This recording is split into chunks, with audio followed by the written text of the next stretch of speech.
Hello YouTubers, this is Cessna Ace back again with another video. I have here a number of pickups in the DVD and Blu-ray formats. I know I still don't have a Blu-ray player, but I anticipate getting one soon because the prices on them have been coming down to the point where it really makes sense to get one. And plus, Walmart has been selling them at ridiculously low prices. The Blu-rays themselves, so I've been stockpiling on Blu-ray releases in anticipation of getting a Blu-ray player. I'm not going to be able to show all of these in one video. I have way too many pickups in the DVD and Blu-ray formats to show them all in one video, unless you want to sit through a 2-hour video, and I don't think you would want to sit through 2 hours of me babbling on. I want to get these out of the way so that I don't get confused between what I already have that I haven't shown and what I add that I obviously would not have shown. I don't want the same problem happening that has happened with Laserdisc, which is I have now over 400 ads that I haven't yet shown. But I'm in a quandary because there are so many that I haven't shown yet. I can't keep straight in my head which ones I've shown, which ones I haven't. In any event, before I get started on this, a little bit of business. For those of you in the retro gaming community, you are well aware of X-File 2708 and the awesome channel that he had videos on. Well, he took all of his videos down and he moved to a different site, but he kept the channel active even though it didn't have any videos on it. If you're one of the people who unsubscribed to X-File 2708 because he had no videos, go back to his site because he's doing new videos on YouTube again. And Marcus is a really cool guy. He was featured in an issue of Retro Gamer magazine, which is one of the best gaming magazines out there. So anyway, Marcus, really nice guy. X-File 2708 is the name of his channel. If you want to subscribe to his channel, please do so. And if you don't know, well, consider it. Okay, I'm going to start with a film that I imported from Sweden. It's a Swedish release of a Swedish film. Hey, that makes sense. It's a documentary, and I'm probably going to butcher it, but it's called Sagolandet. It basically means Land of Dreams. An award-winning film. Can't read the pull quotes because they're in Swedish. Language. Focus is Svenska, that'd be Swedish. Text, that'd be subtitles in Swedish and English. It's a documentary. Runs 184 minutes. For those of you out there like me who are mathematically challenged, that comes to 3 hours and 4 minutes. Now, in this film, there are bits with former Swedish Prime Minister Olof Palme, who was assassinated while he was in office in 1986. This documentary came out in 1988. I don't know if it was delayed because, or the release was delayed because of political considerations, or if it was delayed because of its extremely long running time and all the footage had to be assembled and so forth. 184 minutes. I did a search for this on Amazon. Well, not this film particularly, but of Olof Palme, because earlier this year, ABBA composer Benny Andersson, he composed most of the music, while Bjorn wrote the lyrics. Anyway, he won the Swedish equivalent of the Academy Award for Best Original Score for a film about Olof Palme. But apparently it's not out on DVD yet. When I entered in Olof Palme as a search parameter at Amazon, this came up, and I went ahead and ordered it. Very interesting behind-the-scenes look of Sweden. No, not a travel log. How the Swedish people live, their mindset, the tendency of the Swedish government to bounce back and forth between socialism and capitalism, or a combination thereof. I found it to be a very interesting film, although, like I said, very long. Now, this next film is a film starring Jackie Chan, which a lot of people hate with a passion. And when this film was released theatrically in the U.S., it didn't even make back its, well, I would imagine it didn't even make back its catering bill. That's how little money it made in the U.S. It stars Jackie Chan, as I mentioned, and it was released in 2011. The film is called 1911. It's released on the 100th anniversary of the Chinese Revolution.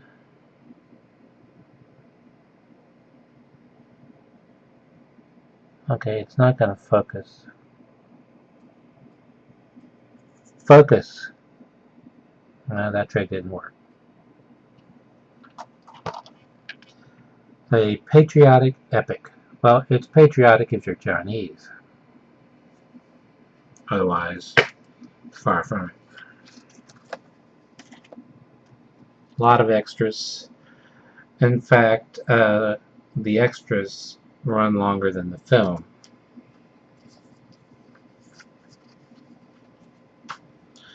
The film runs 90 minutes and the extras run 117 minutes. Language options are English and Mandarin. Subtitle options are English or Chinese. I kind of like the film though, and if you're one of the people who have seen the film and don't like it, I did a little bit of research and found that the film that he started working on immediately after 1911, The Karate Kid 2. My wife and I really like the original Karate Kid that he did, which was obviously a remake of the original Karate Kid series. It'd be interesting to see if the same thing happens with this series as with the original series, which with each subsequent film, they got worse and worse and worse. So hopefully that won't happen with these Hong Kong remakes.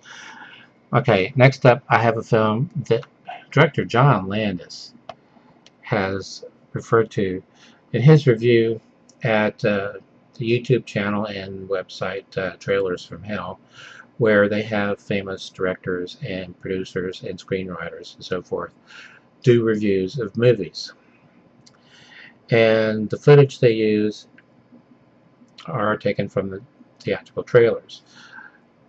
Although they offer the option you can watch the theatrical trailers without the commentary if you wish. But in John Landis' review of this horror film, he is continually referring to it as a stupid movie. Sometimes he would alternate and say a really dumb movie. Stupid, dumb, whatever he says, he likes watching it. Now, it's in a subgenre, vehicles demonically possessed. You have Maximum Overdrive, you have Duel, you have Christine, and I believe it was a Brazilian film, which I have a copy of on DVD, called The Black Volkswagen. Demonically possessed. So it's in that genre. It's kind of like the Black Volkswagen is kind of like the anti-Herbie, going around and seducing a pretty woman and causing havoc everywhere. And like this film, that car had heavy tinting, so you couldn't see a thing inside. Not like in the Herbie movies where the glass was all really clear, so it was easy to see inside, but you couldn't see how they were getting the car to drive itself. Well, in any event, this had a big budget. The cinematographer, really good cinematographer. The cinematography in this film is excellent. So it's a good looking film, and I'm not going to say that it's stupid. I'm just going to say I really like it. It's called The Car. What evil drives the car. Now, unlike the other films that I mentioned in this subgenre, this is the only one that can make the claim that one of the technical advisors on the film was the Church of Satan. There is a really cool bit where they drive out the demon from the car, and that special effect is really cool looking. As I said, this was an expensive movie. It had a big budget. This release is from Anchor Bay, under license from Universal Studios, and the only extras are talent bios and the original theatrical trailer. It's in its original aspect ratio of 2.35 to 1. Next up, I have the car. The car. What evil drives? Should be on top of the title. Anyway, this release is from Universal Studios directly. Now, the reason I bought both, and I bought both at the same time, is because while one had a better cover, one had a feature the other didn't. Mainly the theatrical trailer. So I'll let you use logic to figure out which one I bought to have the cover. Which cover do you prefer of the car?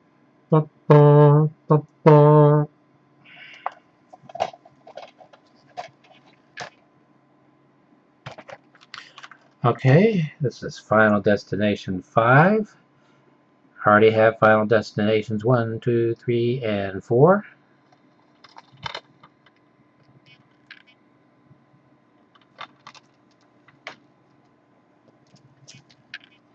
Been seeing this on Satellite a lot lately. I haven't watched it on Satellite, but I've seen it cropping up. And while I've been seeing it crop up a lot, I haven't taken note of which channel is running it. The Exorcism of Emily Rose. This is still factory sealed. It just has some kind of whatever on it that I was trying to get off. Got this at Big Lots for $3. This is in the original aspect ratio. It's letterbox and, well, widescreen. And is the original theatrical version. It runs 119 minutes. Okay, next up I have The Exorcism of Emily Rose. This is the in widescreen and is the uncut, unrated version, which runs 122 minutes, so it's 3 minutes longer than the theatrical cut.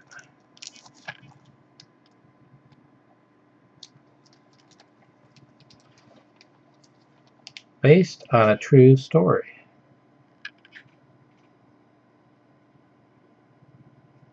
Focus. That didn't work again. While the fronts are different,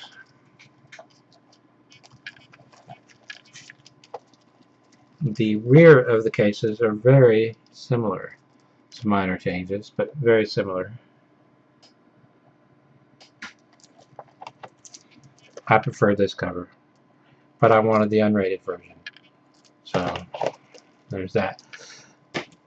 This is part of a trilogy starring Simon Pegg and Nick Frost. The first in the trilogy was Shaun of the Dead. The second was Hot Fuzz. Both of those I own on DVD. My brother Paul recommended this film. Paul. Hilarious bit with Sigourney Weaver. I'm not going to give it away. If you like Galaxy Quest, chances are you'll like this film. If you like Shaun of the Dead or Hot Fuzz, you'll like this film. There are two versions of this film on this DVD. The theatrical version, which contains language problems, sexual references, and some drug use. And then it has the unrated version. The unrated version contains material different from the original R-rated version. And a bit redundantly, they put not rated above that box and unrated below that box. So it's not rated and it's unrated. A bit redundant, don't you think? Or repetitive or whatever. This is a really good film. When it came out in 1960, it's a British horror film. Came out in 1960. When it came out, it created such a stir. It was yanked from British cinemas after playing for only a week. It pretty much ruined the career of director Michael Powell in England, although I believe he moved to Australia. I might be wrong. If I'm wrong, tell me. To continue making films. But the critics who reviewed this film weren't just brutal on the film. They were brutal against Michael Powell. I mean, they were vicious, attacking him on a personal level. And he was getting death threats. And you know who championed this film to make it the cult classic that it is and revered by film buffs? American director Martin Scorsese, who, after he saw it, he searched and found a print. I don't know if it was 16 millimeter, probably 35 millimeter print of the film, and he would take it whenever he was invited to a film festival, and he would show it. And so it built up quite a following. Now, I saw this film for the first time on Turner Classic Movies, and as I watched it, I thought, this film is so amazing.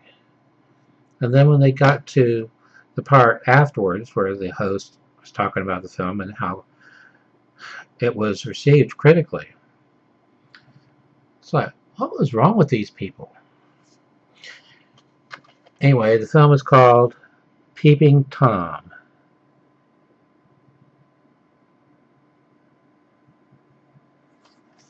A ton of extras, including a making of documentary and a feature-length commentary track, which, unlike the film, will put you to sleep.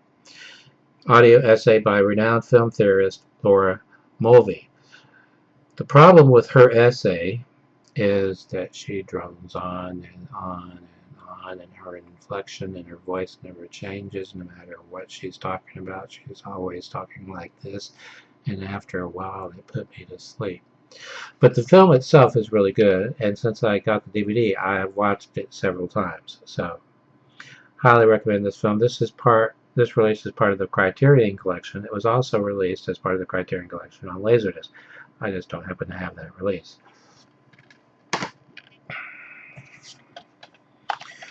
This is a really good horror film also.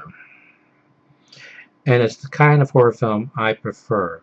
That is atmosphere over gore. Atmosphere will trump fake gore every time, as far as I'm concerned. Although there are some very disturbing sequences in this film. It stars Daniel Radcliffe of the Harry Potter films, The Woman in Black. And the pull quote from the Daily Mirror, don't watch it alone. Focus. Focus. You hear Hermione now. Stop, stop, stop, stop, stop. You're saying it wrong. Focus. I had it for half a second there.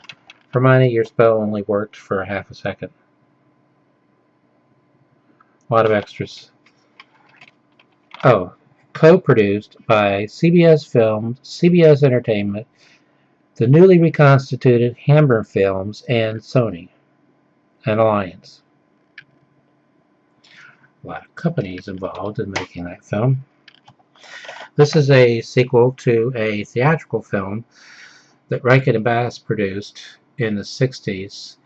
It utilized stop motion animation. This uses traditional hand-drawn animation that was made for television.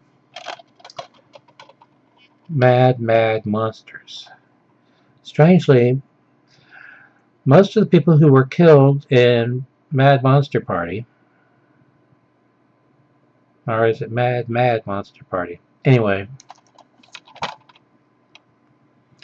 Most of the people who were killed at the end of that film are alive in this one. Okay.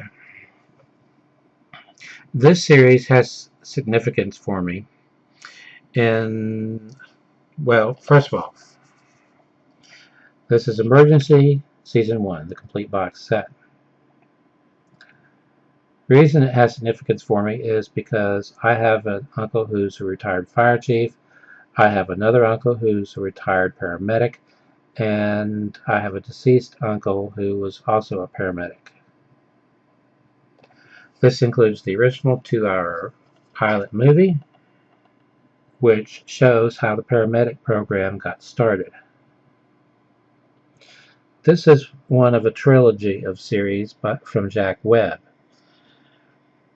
He did Dragnet and then Adam 12, but Adam 12 overlapped Dragnet for a bit. And for a while, Adam 12 overlapped Emergency. Can't make it out with my dodgy camera, but you have the stars of Adam 12 there, Kent McCord and Martin Milner talking to Dixie McCall. They were in the pilot also, which was directed by Jack Webb.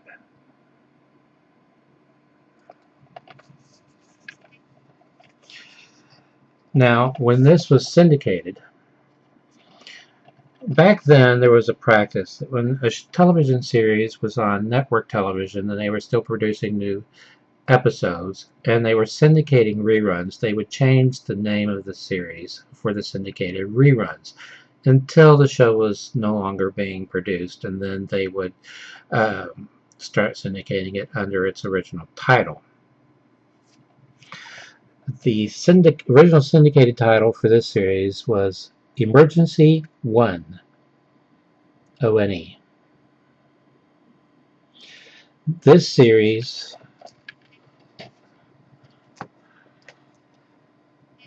Emergency Season 2. This series had a number of backdoor pilots. What a backdoor pilot is basically is you take an episode of an existing series and you use it to double as a pilot for a proposed series. There have been a lot of them over the years, but I think this series takes the cake as having the most backdoor pilots. One such backdoor pilot had them, Johnny and Roy, traveling to Seattle to see how the paramedic program worked there. And they were introduced, and we were introduced to the whole cast of characters that were to be in that series had it sold, but it didn't. There was a similar episode where they did the same thing, except they went to San Francisco. So we could have had Emergency Los Angeles, Emergency Seattle, Emergency San Francisco, if all of them had sold. This is the only series that came anywhere near the ratings of All in the Family. It played opposite All in the Family. It came in second. But no other series, not on NBC or ABC, that they tried came anywhere close to getting anywhere near All in the Family. Emergency got the closest.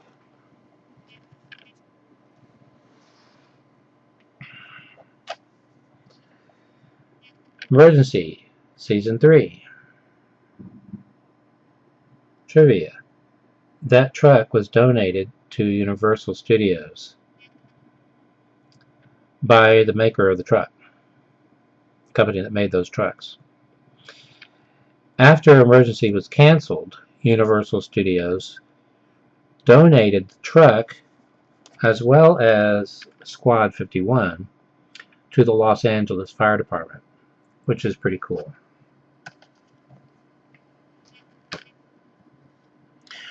Okay, while they have been releasing the entire run of Adam 12 on DVD, and the same for Emergency, the same can't be said for this series, and the only reason I could come up with is that it's not commonly shown. Adam 12 is commonly shown. My TV is currently running it. Before that, it was Retro TV that was showing it. My TV runs Emergency every weekday, and now they're running Adam 12. But I have never seen anyone rerunning this in at least the last 10 or 15 years. But it was a big hit when it was on network television. In fact, it was on NBC, the same network that ran Emergency. Chips. This is the complete Season 1 box set. This came out about 11 years ago.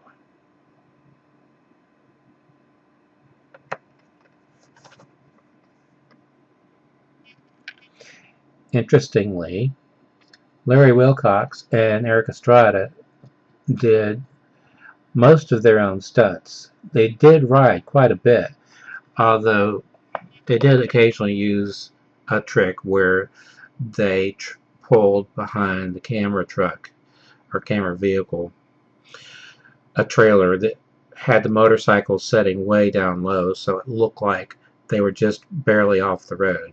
Right. To make it look like they were on the road, they were barely off the road.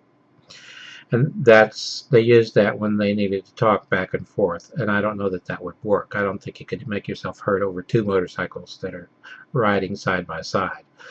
But in sequences where they are not side by side, they are frequently doing their own riding. Difference being Larry Wilcox, who played John Baker, knew how to do the stunts without getting seriously hurt. He never was. Eric Estrada didn't, and he frequently was. Larry Wilcox and Eric Estrada, by the way, never got along. Which explains why, late in the series run, Larry Wilcox finally said, "I'm out of here." This is the complete Series 2, which was released about 10 years ago.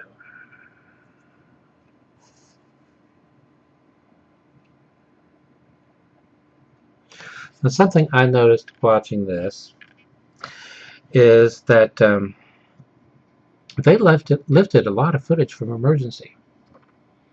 Whenever they had to have a lot of fire trucks respond to a fire, they would cut to shots of Squad 51 and Truck 51 responding. In fact, there was a scene, a rather cool shot, I should say, that was lifted right out of Emergency. It was cut and spliced. In the Emergency episode, it's a series of about 5 Forest Service helicopters, and Dr. Brackett's in one of them, and they're going to different Forestry Service base stations, and let's see, one takeoff and another and another and another and another. Well, they lifted that for an episode of Emergency. Chips. Which doesn't make sense because Emergency was produced by Universal Studios and Chips by MGM. But they did, like I said, run on the same network. Now, there are two possible explanations why this is the last box set they released. There is a phenomenon that is quite frequent and with box sets, and that is with each subsequent box set, the sales are lower and lower. The sales for Season 2 will be lower than those for Season 1, and the box set for Season 3 will be lower than those for Season 2, and on and on and on. Well,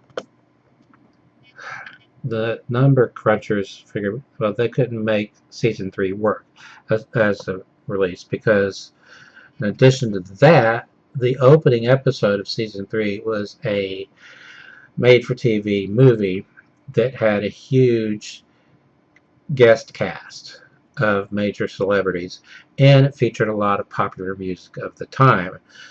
So for rights reasons, it would be too expensive for them to release Season 3, and I don't imagine they would release Season 4 without releasing Season 3. So that is what put an end to that. By the way, when this was shown in syndication while it was still a network show. And this used to always bother me, and I could never get people to understand why it bothered me. CHIPS, obviously, is short for California Highway Patrol, plural. The syndicated reruns, the title for the series, while the new episodes were still running on network television, was CHIPS Patrol. So if you say it out, California Highway Patrol Patrol. And like I said, I could never get people to understand why that bothered me. Okay, but there is more CHIPS action. In 1999, they attempted to restart the series. Ted Turner did. This was produced by MGM and Rosner for TNT. This was released by Warner Archive. It's part of the Warner Archive collection. Maybe how they have to release. Maybe they could release the season opener for season 3 through Warner Archive, and then the rest of the series as a box set. But I do like this movie. Okay, real quickly, some Blu-ray ads. 48 Hours. Saw that one in a theater. From the director of Independence Day and The Day After Tomorrow, 10,000 BC. This includes as a bonus an alternate ending. Now, I saw someone do a video on this or they commented to somebody else's video, that the Blu-ray release of this title in the UK didn't have the correct aspect ratio. So it was both pan scan and letterbox, because it was letterbox, but it kept panning from side to side because they weren't using the correct aspect ratio. But if the information on the back of this case is correct, then this uses the correct aspect ratio. This is the US release of this film. Alien.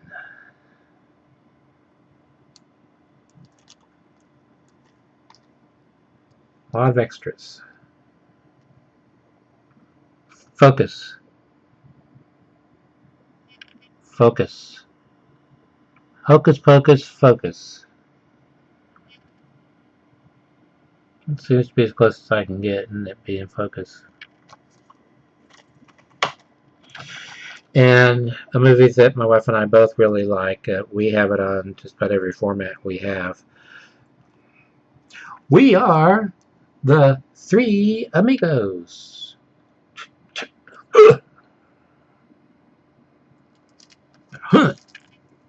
Whatever. Really like this movie. It's a goofy movie, and in places it's a stupid movie, but I like it anyway. 25th anniversary edition includes 20 minutes of never-before-seen footage. Digitally remastered, first time on Blu-ray.